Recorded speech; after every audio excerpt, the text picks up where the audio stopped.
Well, good evening, everyone, and welcome to a new episode of He Said, He Said, He Said, a look at the world from a seasoned black man's perspective. I'm your host, Alvin King, and again, welcome to our show, ladies and gentlemen. Happy early Memorial Day. Yes, today is the unofficial start of summer. So I want to welcome you guys in, and hopefully you have had a great week, and you're just ready to get into our show tonight. Um, Also, this weekend is Black Pride Weekend, ladies and gentlemen. That's right, in Washington, D.C., and there is so much to do. We're going to put up a website so that you can go and find out, all the things that are happening for Black Pride Weekend. But one of them is the pots, pans, and pronouns. Actually, a panel that I'm going to be sitting on tomorrow at 11 o'clock at the Renaissance Hotel. I'm excited about this. We're gonna, have a great time there. I'm looking forward to this. And if you have some time, you guys please stop in and at 11 o'clock and see what we're talking about. All right. So about our show tonight, ladies and gentlemen. Okay, I'm going. I know some people who are coming on here are going to feel like I'm feeling, but tonight the show is called Mighty Real, and we are talking about the legendary Clubhouse, ladies and gentlemen.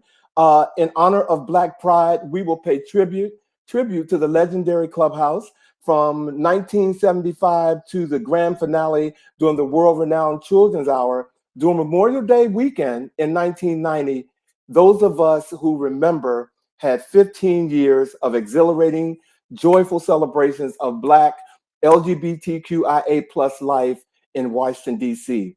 We will honor the legacy of an institution that created a safe space of love, life, and music and freedom for many of us.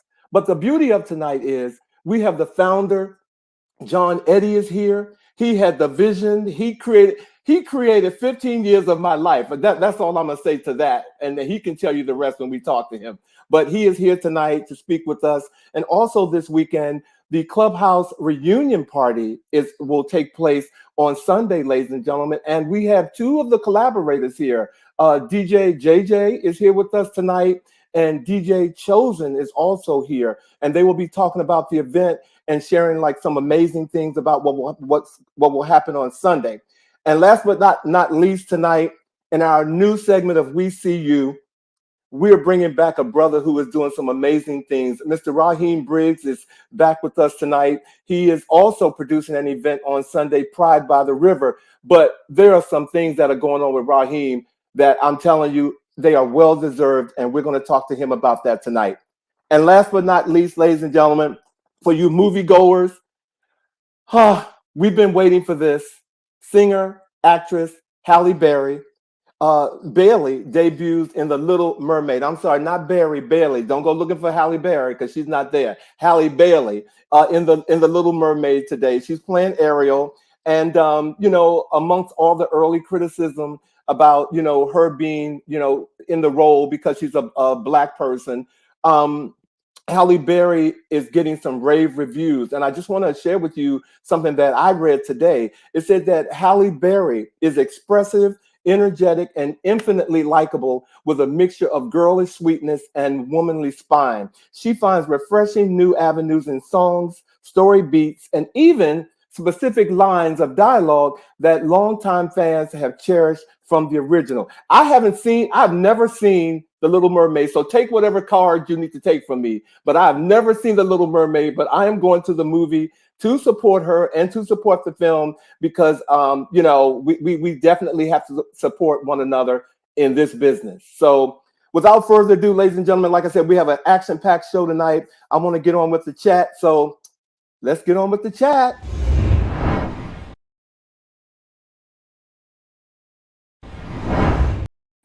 Let me just tell you before you say anything to me, before you even say hello, I'm going to tell you, I have seen The Little Mermaid enough times for all of us.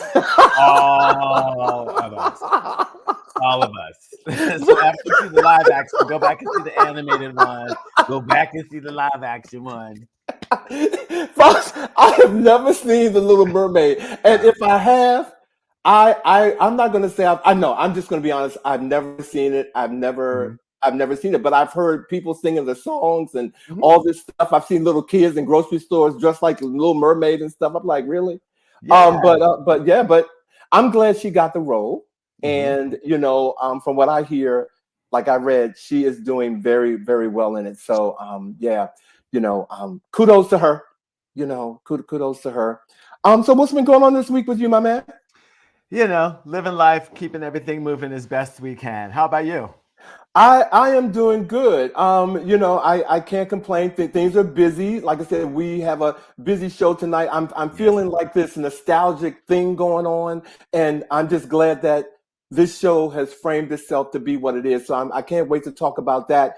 But I don't know. Well, I know you've heard, but we have lost some great people this week, Yes, we and have. yeah, and I just wanted to I wanted to acknowledge some of them for our chat.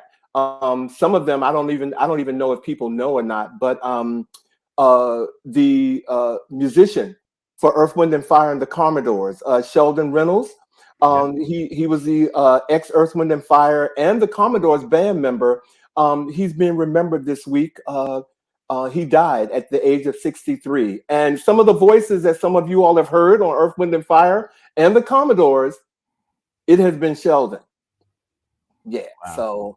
So that's been yeah. Yeah, he was a very, very talented musician. So he will be missed, and I hope people will go back and listen to some of the Earth, Wind and Fire songs as well as the Commodore songs to appreciate his talent. Well, the Commodores was the first. Earth, Wind and Fire was the first concert I went to at the for $6 over in at the Carter Barron here in DC, and the Wow. Commodores was the first concert that I paid some actual money. I think it was $40 then to go to a big arena to see someone play. And Wow. so, yeah, so wow, that took me back. Also, Spike Lee's father, Bill Lee, he Ability. passed away this week at age 94, Hmm. and he was also in the music business, a jazz Yes. bassist and composer. Yeah, Yeah, he composed the music for Spike Lee's films. Or at was least it all not of all them of or them. some? I know he did. I think he did the music for She's Gotta Have It. Okay, And I okay. think he may have done one other film, but She's Gotta Have It. The music in that is actually quite sweet and quite lovely.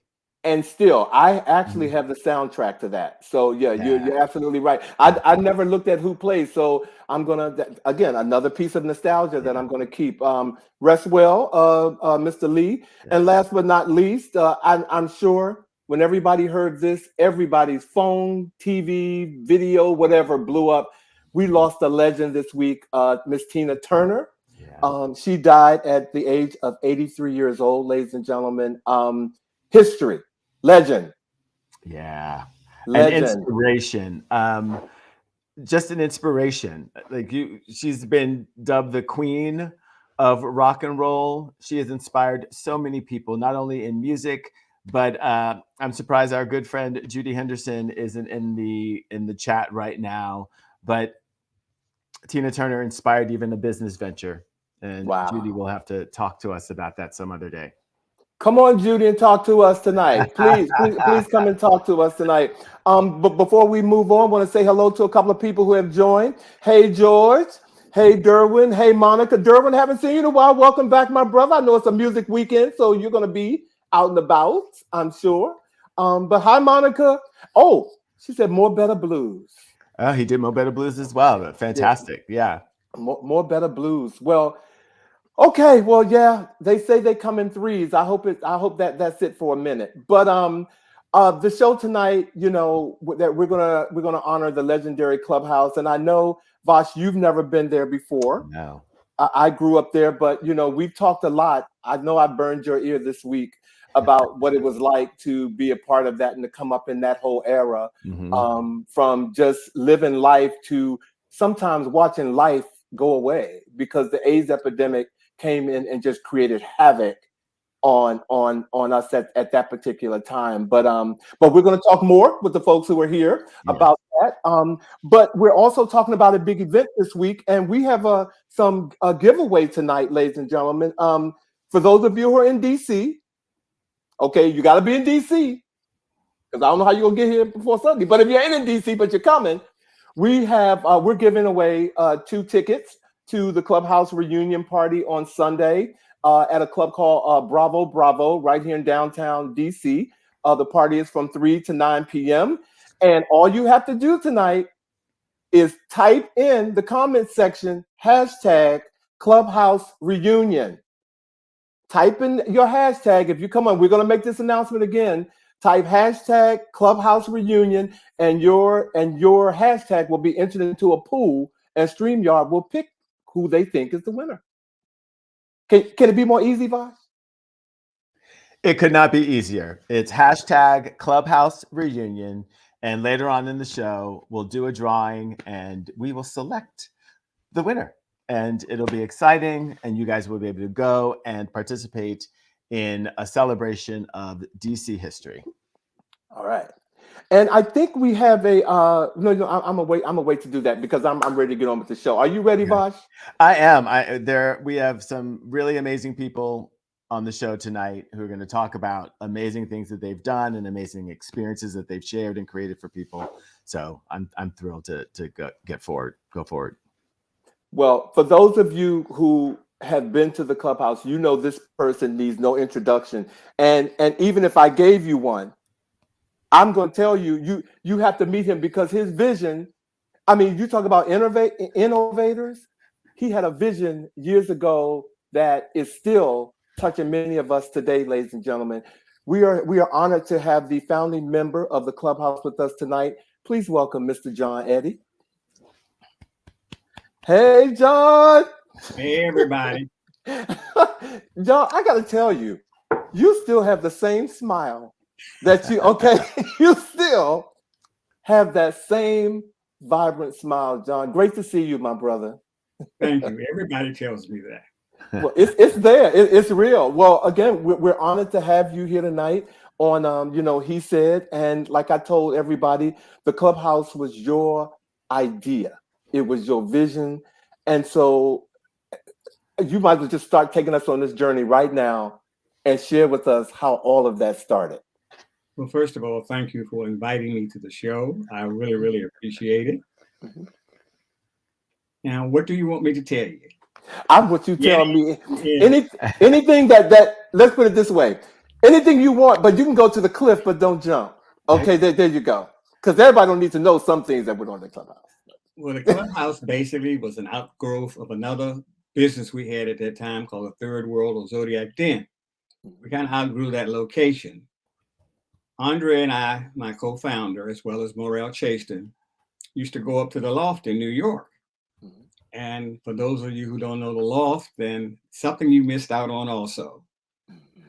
However, we said, Washington needs a facility such as this. So I used to come home every Sunday, get on my motorcycle and just drive around town looking for a facility. Now, we started thinking about this facility because we knew that in certain cases, some of us could not get into certain clubs for many reasons, from racism to age to sexual orientation, etc. So I looked up on this warehouse at 1296 Upshur Street Northwest, which is and was the Clubhouse. This was in 1973. It took us approximately 2 years to fight City Hall, licensing, construction, and the members basically did all of the work. We had very few professional people help us create the Clubhouse. As we moved along, we hired Richard Long, which was one of the best sound artists or experts in the world, to bring a sound system from New York and install in the Clubhouse. We eventually became his laboratory. So once a month, he would bring a new sound system in. We had over 1,000 speakers in the Clubhouse. We had subwoofers, we had tweeters, we had mid-ranges. When I used to work a half a shift on Saturdays, like 3 until we closed, when I pulled up 2 blocks away, I knew what was going on in the Clubhouse. And you know what's really surprising? The neighbors did not complain. Wow. The subwoofers was booming 2 blocks away. I said, damn, they done turned on the second group of amplifiers. We had basically 3 amplification systems. And as the night progressed, we turn on another one, we turn on another one, and we turn on another one until the people was jumping and dripping wet. That basically was the vision for the clubhouse.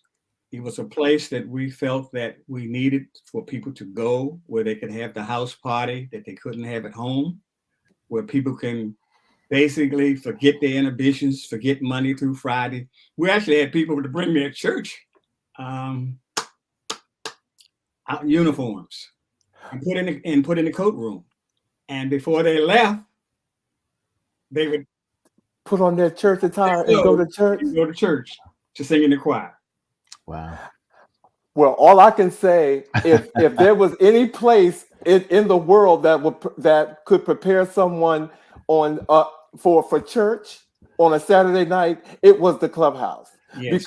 Because it was a religious experience. Yes. So every week. So we tried to create an atmosphere for everybody, regardless of your age, sexual orientation, color, or whatever. We just wanted you to have a good time. But a lot of people don't know the clubhouse was nonprofit. So we weren't interested in trying to make money. We were just interested in trying to make sure that everybody had a good time. We also participated in many community affairs, political affairs. We did a little bit of everything. Mm-hmm. Mm-hmm. Thank you. Thank you. Well, when you first started out to create the club, did you know that it was going to be as amazing and such a pillar of the community as it became? I could not vision in my mind what the clubhouse became. No, impossible. Because we had baseball teams, we had football teams, we had karate classes, we had acupuncturists come in on Saturday. We had a little bit of everything. We was Washington, D.C. in that building. Like all aspects of it. So at any given moment, there was something going on at the clubhouse. Any given moment except Mondays. What happened on Mondays? Closed. Right on. Cleaning crew came in and just scrubbed it all down. Yes. That's amazing. So how long into the whole process did you realize, oh my goodness, this is amazing? Probably about the third year. You know, we started off with just 400 members. Okay. And we ended up with 4,000. Wow. And of course, with the AIDS epidemic, of course, it went back the other way. Mm-hmm. Mm-hmm. So we were computerized, by the way. I had a computer at the desk, at the door. And so we logged everybody in, and I looked at the stats during the week. So in 75, when you started, you were computerized, or did you become computerized? We were computerized in 75. Wow. Wow. Okay, because that's going to lead to another question later on. But you were computerized in 1975. Yes, it was tape. That's amazing. Okay, well then, yes. So you had a separate room for the giant computer. No, it wasn't a separate room. It was tape driven, and then later on, it became like a desktop. Yeah. Okay. Wow. That's amazing. Well, congratulations, because it's amazing to, one, start a club, but to do one that was such a, like I said, a pillar of the community, where you were serving not only just the entertainment needs late at night, but also the holistic, spiritual, emotional, and health needs of your community. That's just amazing. There's one thing that I probably need to say that most people don't know. Even when we had 3,000 people in there, we never called the police in 15 years for any reason. So how did you handle things that would have required muscle? Well, we had our own security force. Okay. One. And half of the security force was black belt participants. Okay. But most of the time we did not have a need, because one of the requirements for being a member of the clubhouse, besides being referred by someone else, we gave you an extensive interview. So we knew the type of person that you were. Even our Friday night crowd, which was basically straight bisexual, even they got a more intensive interview. Plus, we found out that we don't fight without good clothes. Friday night had a dress requirement. Right. You had to Okay. come with your good ropers and your good shoes. Saturday night, there was no dress requirement. Okay. Friday night had a dress requirement. And as I said, we never had to call the police or an ambulance for any reason. We had a well-trained security force. We had people who was versed in the medical field. We had people who, would get a little high, and we had to take them to the calm down lounge and get them back. Then they'd come back out dancing again. That's hilarious. Well, it's something that you said that I also want people to know about this, to give you another visual. To get into the clubhouse, first of all, there was always the line would stretch like 2 blocks long, ladies and gentlemen. And not because there was some at the door, something happening at the door. It was just that people would come and get in line. And you talked about the neighbors never calling the police. There was never, people outside arguing or talking loud or being disruptive or breaking into cars. It was none of that going on.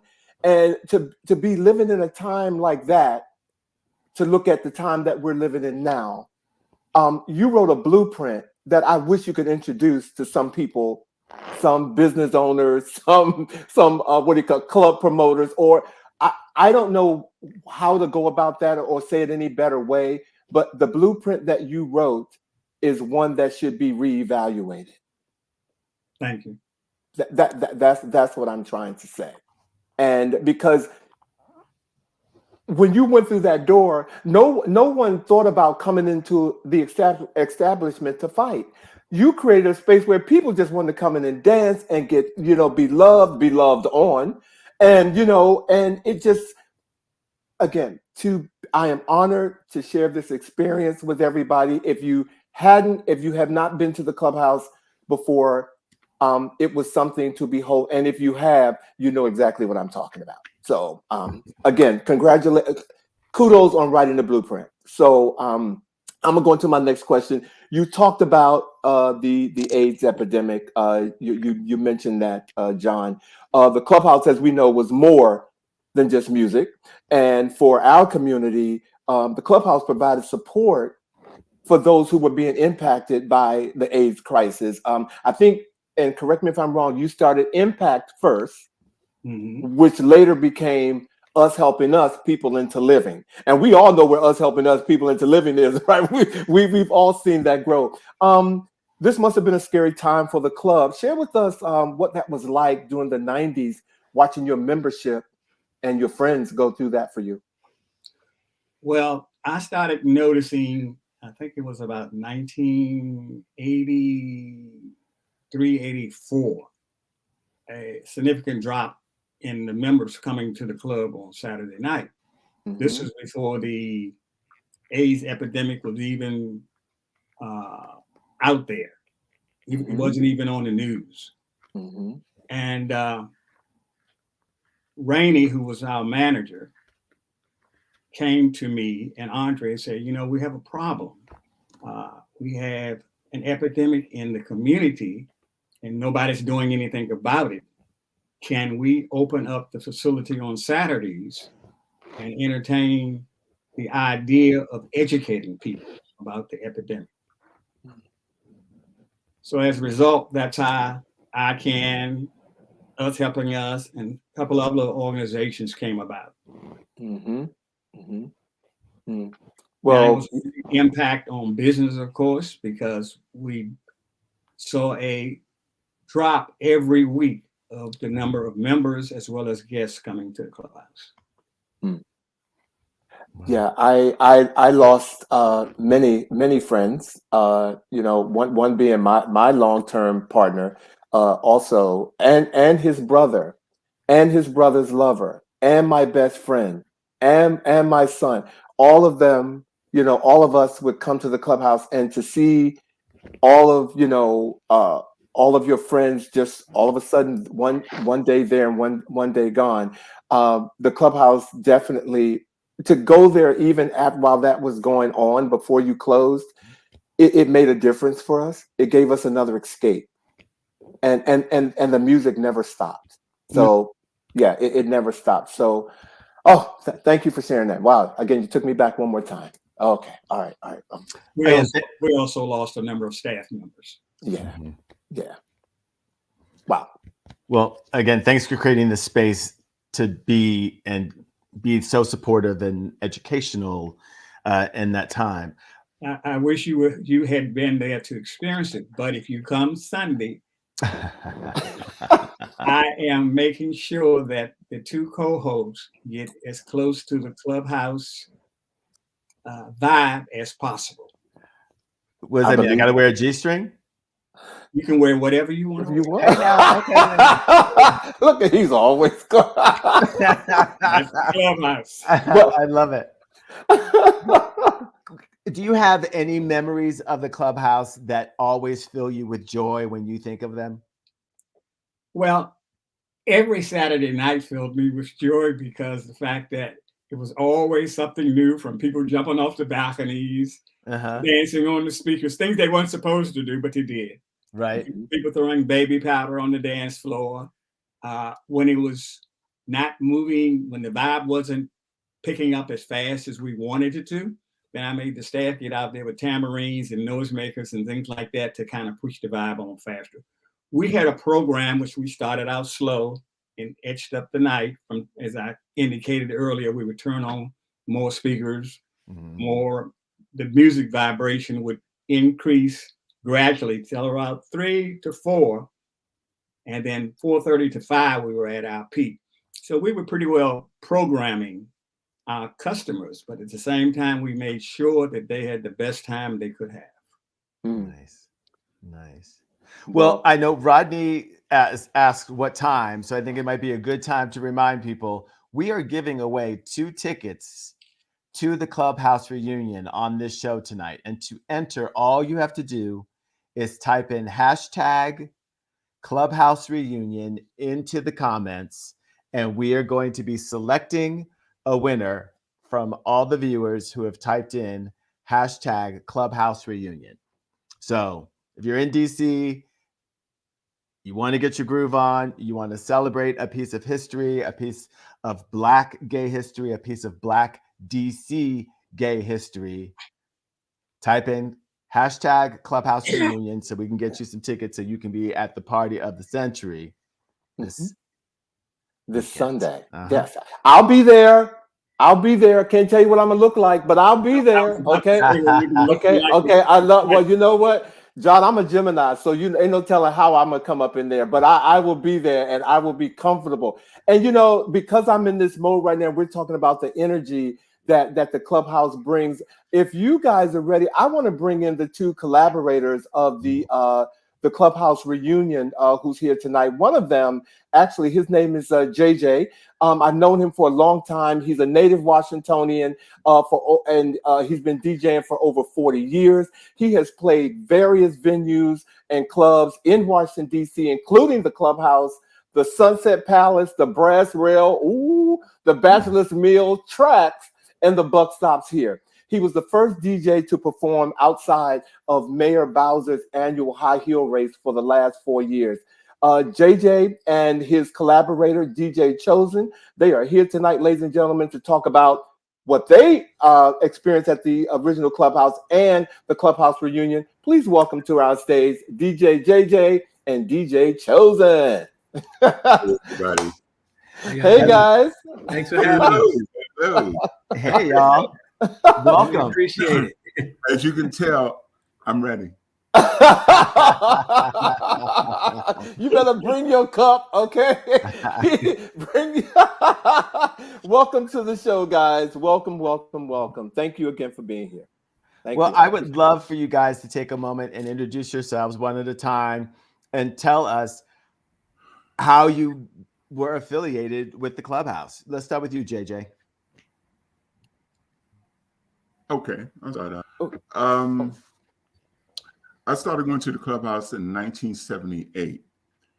And needless to say, when I went to the Clubhouse, it was an accident because my sister was in the social group, and the Clubhouse East Side was known for renting out that side for private functions. And I had no idea what the Clubhouse was about. The first time I went, it was on a straight night. So we were on the east side, which is the small side, and they had a party going on the other side. So I noticed that there was a second side. So when I went over to the second side, it was like phenomenal. You know, the music, the sound, the whole bit. You know, so of course someone hit me about Saturday night. So then I came back on Saturday night, and from that point on, it literally changed my life. As far as, you know, being exposed to the music, the people, the vibrations, the atmosphere, everything. In other words, it turned into an addiction for me because I was there every Saturday night. It was like the place to go to on Saturday night. So from that point, I got into the DJs, more or less into the music, because I came in at a time when, you know, disco was at its height. And then at that point, before there was even house, it was underground music. And, you know, underground music was defined as music that was only played in clubs and not radio at the time. Right. Mm-hmm. And then when it started playing on radio, it started at WBLS in New York, because they used to have these little after-hour house shows. And then eventually it evolved from there. So my interest as a DJ, the head DJ at the Clubhouse, Tito Robinson, as we see in the picture there, he became my mentor as far as me learning how to DJ, how to deal with a crowd, dealing with music, getting into record pools, and the whole bit. So more or less for those 15 years of my life, it really changed me, and it changed my whole trajectory about, you know, as far as being a DJ and, you know, music and people and folks and all of that. So it was a very good experience for me, and it still holds with me today. Mm-hmm. So as far as the reunion, the idea started as a co-vision between myself and my co-producing partner, Chosen. And for many years, people have approached me after the Clubhouse had closed in 1990. Many people had approached me about doing a reunion, and I kept telling them, no, I'm not interested, because at that time we lost so many people, and I figured that nobody would show up if we had this reunion. So I was really against it. And then I meet Chosen, and he comes to me like a tornado. He just kind of came out of nowhere for me. But at the same time, we were like, okay, we can do this. So we decided to move forward with it and do the reunion, but it came with conditions, and the conditions were it had to be just the both of us, no committee, no chairman of the board, none of that. And the second thing was it had to be authentic, meaning that this cannot be a party where we just slap the Clubhouse name on it. It has to be a party with a purpose. So the purpose that I came up with was to salute those who have passed on, who are now our ancestors, and to salute those who are still here, and to also pay homage to the Clubhouse, which facilitated all of us. So that's how the Clubhouse reunion came about, with the blessing of John Eddie. Well, thank you, JJ. So, but before we move on, let me hear from DJ Chosen. Sure. What is your involvement, or how did you become connected to? I know JJ just said how he met you, but does the history of the Clubhouse have any impact on you? Did you know about it before, or how were you introduced to the Clubhouse? Well, actually, I'm a New Yorker, so when I first came to DC, what was it, right after the Million Man March, around that time, I kind of laid dormant for a while, and then I said, you know what, let me start doing parties and events again, you know, house parties, house music parties. And I started doing a lot of local parties and a lot of rooftop parties, and getting into the DC house scene, getting to know a lot of people. And everybody kept coming up to me talking about this place called the Clubhouse. And after you hear it 3 or 4 times, it kind of sparks some intrigue. Clubhouse and Mandrill were like synonymous. And it just stuck in my head. And me just being from New York, the garage was it. So just when I met JJ, we were at a party, and I had never heard JJ DJ, but I had him on the bill with me. And the energy that I saw so many faces that I had never seen before. I was like, where's all these people coming from? And I was like, JJ, how can we get this energy again? And he said, there's something about the Clubhouse.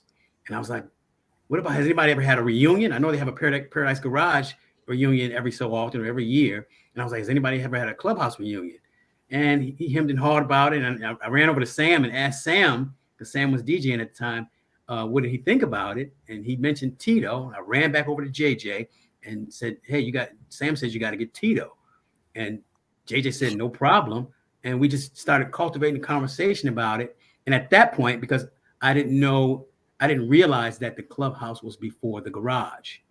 You know, from New York, right. Studio 54, Zanzibar, the Loft, the garage, those were it. Anything else after that, it was almost an argument.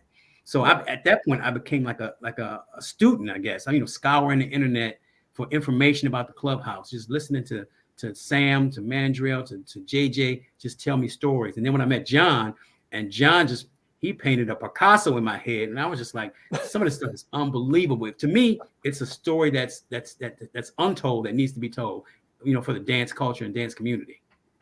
Well, two things that you mentioned that I want to make sure that we let our viewers know. He says Sam Burns. For those of you who live in DC, you know who Sam Burns is, the late Sam Burns. He was an extraordinary DJ, and Sam touched everybody with a smile or with his music. Sam touched everybody. But if you're into house music or not even into house music, if you pass Sam Burns on the street and he introduced himself to you, you knew who Sam Burns was. May he rest in peace. But I just wanted to make sure that that we told everybody who Sam Burns is. And also one thing that you also mentioned, and I'm gonna let Vash take it away. Your collaboration of coming together to do this. I know when you talk about reunion, you talk about people coming together, but how do you see doing what you're doing with the reunion? How do you see it going to the next level? Wow, that's a good question. That's a good question. JJ, I have to pitch that over to JJ. Going to the next level. JJ, that question will get me in trouble because I always come up with these wild ideas and throw them to JJ. He's like, "Oh Lord, it sounds like work for him to do." Okay, here we go. Let's give a short backstory on this. When we came up with the idea of the Clubhouse reunion, it was mutually agreed between the powers that be that this was going to be a one-time thing only. As a matter, and when I secured the DJs, Mandrill and Tito, especially Tito, he said, we'll do it, but I'll just do it just that one time. So I said, fine, because originally, having the reunion was also a self-celebration of myself as far as my DJ career and stuff like that. And I just wanted to do it one time. So at the very first reunion, which was sold out, when John got up to speak, as he was speaking, me and Chris were standing behind him, and he had mentioned that we need to do this again. So when he said that, I looked at Chris looked at me, and I said, oh. Which is a good thing. Yes. It was a good thing because that means he was happy. We had the vibe, we had the music, we had the elements, we had the decorations, we had everything that encompasses the Clubhouse. So that's when we came back again in 2019 and did it again and sold out again. So we already laid the blueprint out in 2018. So we kind of followed our mom's advice. If it ain't broke, don't fix it. So we just did exactly the same thing we did before. And again, it was successful. So that's how. Okay. So as far as elevating, I'm not there yet as far as how this is going to go. And that's an honest answer. Yeah. That is a very honest answer, and one that I hope people can appreciate, especially when you're in this business, when you're doing something, like when you're creating an event. So That's a very honest answer. And you know, I'm going to be quiet because I could talk to you all day, but I know Vash got one more question before we let you guys go. I So, do. All right. So, what time is the event, and what can people expect throughout the evening? Okay. The event is this Sunday, May 28th, from 3 p.m. until 9 p.m. at Club Bravo, located at 1001 Connecticut Avenue Northwest, which is right next to the Farragut North subway station at the corner of Connecticut and K. Mm-hmm. You can get your tickets. Tickets are still on sale. They are selling real fast. The more we talk about this, the more the tickets are selling fast. We are halfway through as far as capacity. So tickets can be purchased at eventbrite.com. When you go there, just search for the official Clubhouse reunion and you purchase your tickets there. We are highly encouraging people to purchase tickets in advance because we are not doing door sales. We're not doing door sales at all. So please go to Eventbrite and get your tickets. Well, the smart people will type in hashtag Clubhouse Reunion in the comments get a free ticket. You need to be there. You know, Shannon did. We see you, Shannon. Yes, we got you, Shannon. That's right. So, let the music play. Yeah. Isn't that Shannon? Okay. Yes, indeed. Okay. Thank you, Shannon. Okay.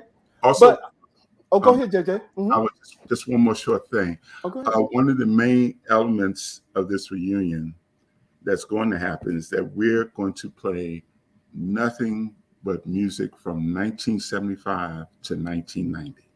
Oh, hey now. Okay, that's big. That's good. Yes. That's key. That's a big key because considering the thousands of parties that are going on in the city, I don't know any other party that's doing what we're doing as far as music.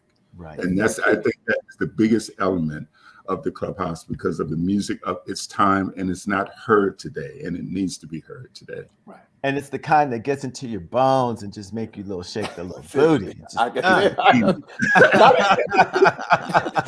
See, I'm opposed to. Yeah, exactly.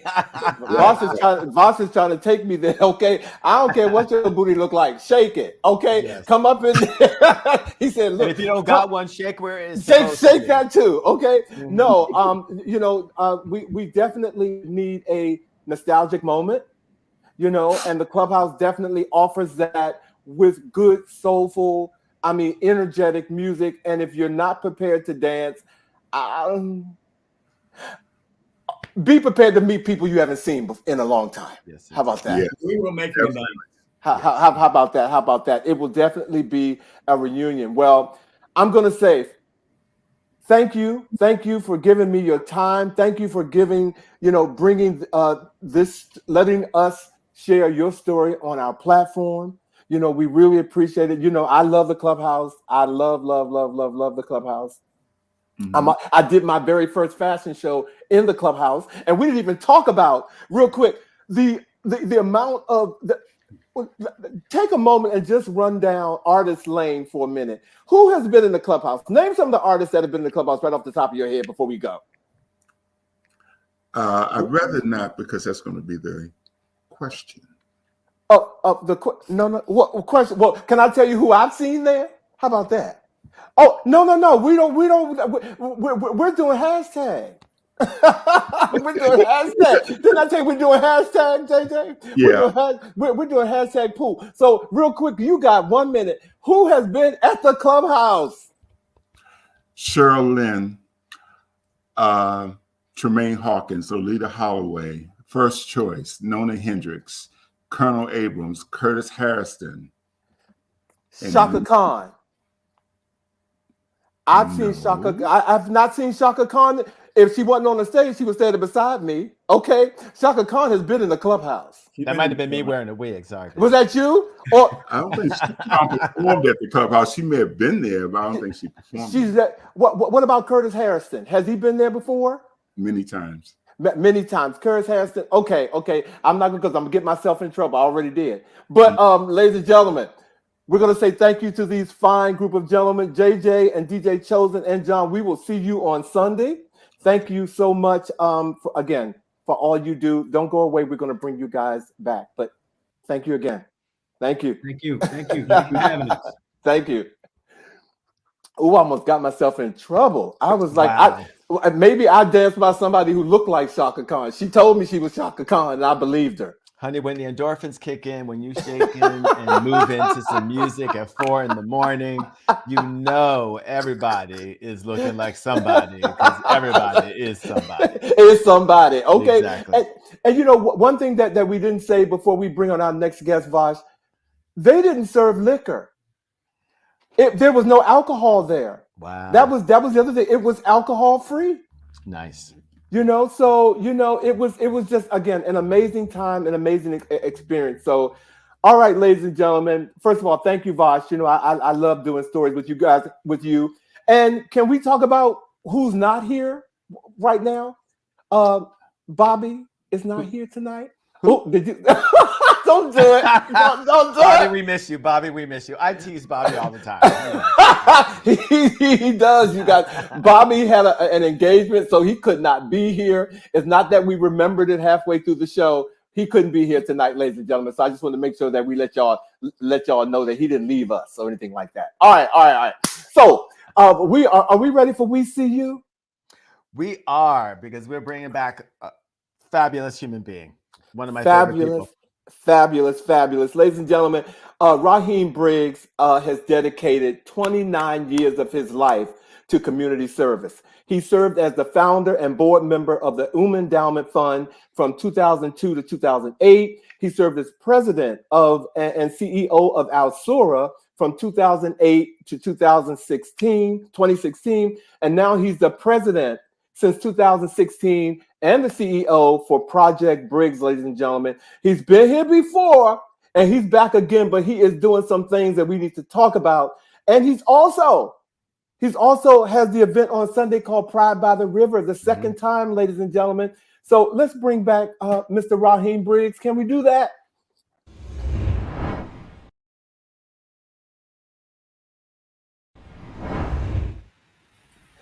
Hey. Welcome home. Welcome back. You got that RuPaul light around you. Okay. Hey, look, my face is flowing, baby. That's so amazing. You know what? I just so happy to see Vash.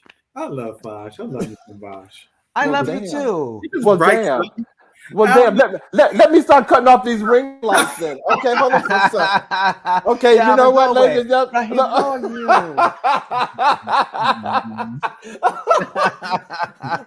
Welcome back, Raheem. I will. Give me your number. Well, Raheem, it has been a year since you have been here. Yes. Yes. You came on here to talk about the very first Pride by the River, but other things have happened to you. Yes. Can you give us a quick update? So I get a phone call a couple of weeks ago, and I'm eating lunch. So, and I get a call, and they said, "This is DC. This is Capitol Pride." And I said, "Oh, how are you?" I'm like, I thought it was a bill collector. I'm like, "Who is this?" Because it wasn't in my call ID. I'm like, "Who is this?" And they used your full name. Yeah. So when they called me, they said, "This is Capitol Pride. We want to let you know that you are the recipient, or one of the recipients of this year's Capitol Pride Honors Award." I'm like, oh. And that is so huge because you have luminaries like Ron Simmons, Racine Pendarvis, Earlene Budd, just Wilmore Cook, Bishop Rainey Cheeks. I mean, it's amazing. It's amazing to get an award, and it just, it's just great because when you've been doing this for 29 years, it's really nice to be acknowledged. It is, and not that I look for that, but it's nice to be acknowledged. It's because sometimes when you work so hard, you just don't know. Sometimes you don't give up, but you do get weary, and sometimes we all have to stop and regenerate our energy. And over those 29 years, Alvin King has played such a big part of that. He's like a brother to me, and he's have seen my struggles. He's seen my successes, and Alvin is a part of that success. People who I dedicated this award to is the late great Dr. Ron Simmons, and the person who I've always looked up to is Racine Pendarvis. they're the people who I truly look up to. Well, Racine was on the show. I'm not sure if you have seen the episode when they were on, but there's some clips on our YouTube channel that will endear anybody to Racine. So if you haven't seen Racine on the show, go check those out. Definitely. And Racine is just the standard here in Washington. And when you look at that list, it's amazing. I'm so grateful to God. It's just amazing. So I don't know what else to say. It's great. I don't take anything like that lightly. So well deserved. You do a lot of hard work, and as an activist, with all that you have done, as you said, you can't get weary, because it seems as you take 2 steps forward, and the energy against us seems to concentrate and come back even harder. We're not even going to go into what's going on with Target and what was going on with the LA Dodgers and what was going on with Budweiser, but we have to stay diligent. So I am thrilled that there are people like you who continue to fight and lead the way. So well deserved on your recognition. Thank you so much. Thank you so much. I'm sitting here while looking at you, first of all, because I always look at you like a little brother, and I'm like, oh, look, I just want to rub your head. When he called me, and told me that Capitol Pride had given him that honor, I looked at the phone, and he can attest to this. I said, okay. I mean, I'm proud of you, but you have done the work. Yeah. You have done the work. I have seen Raheem has taken he literally has taken a backyard venue, a backyard party, and has turned it into a major ongoing event. And it was not easy, because a lot of people wanted to infiltrate his vision. Mm-hmm. And so I was there to say, hey, look, this is your vision. Do not let anybody do that. Don't you get weary because they're asking you or trying to stay true to who you are. And now look at God. Every reward you get, Raheem, you deserve it, because your heart and your spirit is always in it. So congratulations to you, my brother. Thank you. Appreciate you, my brother.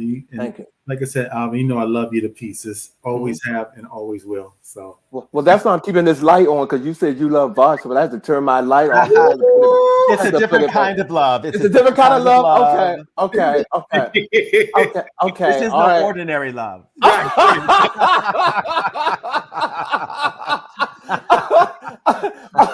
Okay, well, I know that there's some things that are, you have an event coming up. Your second annual event is coming up on Sunday. So I want to make sure that we give you an opportunity to, tell us about it and tell us how you've grown and where you are with this weekend.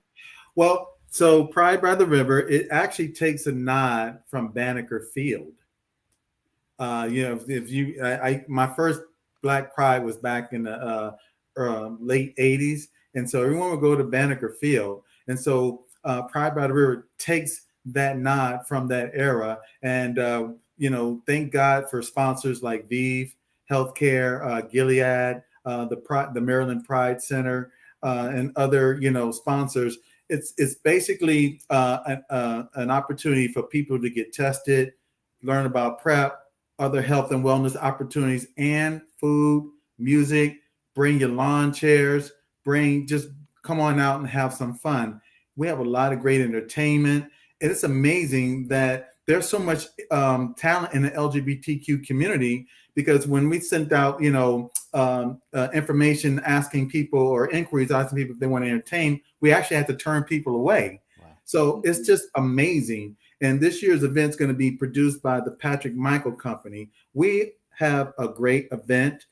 We printed up to 1,500 tickets. We only have 50 left, so I may have to add another 500. They've just been going crazy, and it's just been absolutely phenomenal. This couldn't have been done without one of my closest friends, Jabriel Moore Butler. It was actually his vision. He started this, and he said, hey, Raheem, why don't we do Pride by the River? And I said, okay. And so he's entrusted me to just take this to the next level. And we have a terrific board of directors. It is going to be phenomenal. I have such a great vision. I'm even thinking about next year. Oh, I'm excited about next year. We haven't gotten past this year, but I'm thinking about next year because I want to build this Beyonce Janet Jackson stage. I don't want it to be like an outdoor amphitheater. Oh, baby. I'm sorry. You can say that one more time. Oh, baby. So what can people expect this year? So what people are going to expect this year is that we moved the event to Sunday.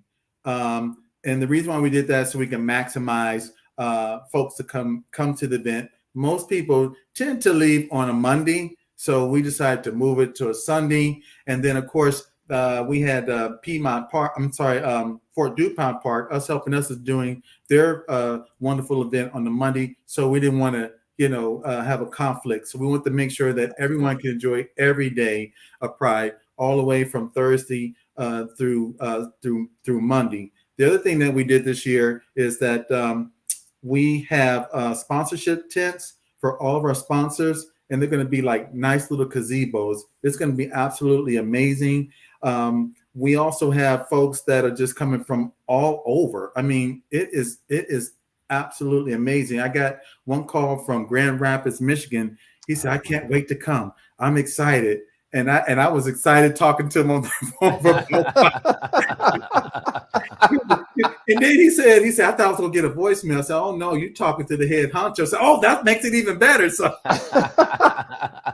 Well, look, first of all, I'm hoping that everyone will come out on Sunday to support you. I know it's going to be a great event, and I'm going to pray that the rain gods keep all the rain up and, and out of your way. Real quick, if you could take about a minute before, when you left here last year, since you left here last year, you have also become the chairman of Ward 8 LGBTQ, the LGBTQIA plus committee. Is that correct? Yeah. So you know what I did? So this time last year, Vash said, "Mr. Briggs, where's the IA plus?" And I said, "You know what? You're right." He gave me that slap on my hand. It was an embrace. I know. And you know what? I called Alvin and said, "Alvin," I said, "we renamed the commission LGBTQIA plus." I said, "You make sure you tell Vash. He's gonna be so proud of me."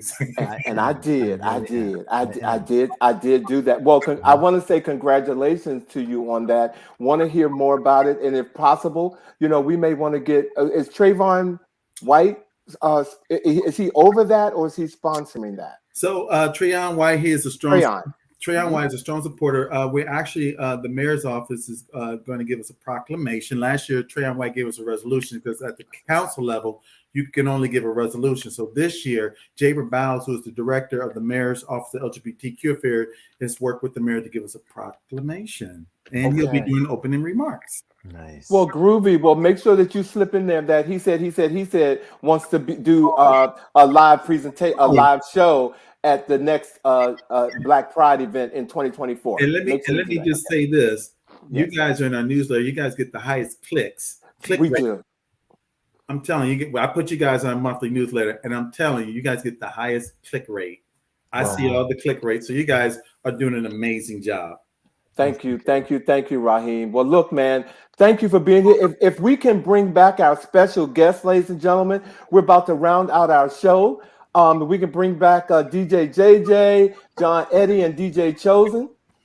You guys, first of all, thank you all for being here tonight. Okay. Yeah.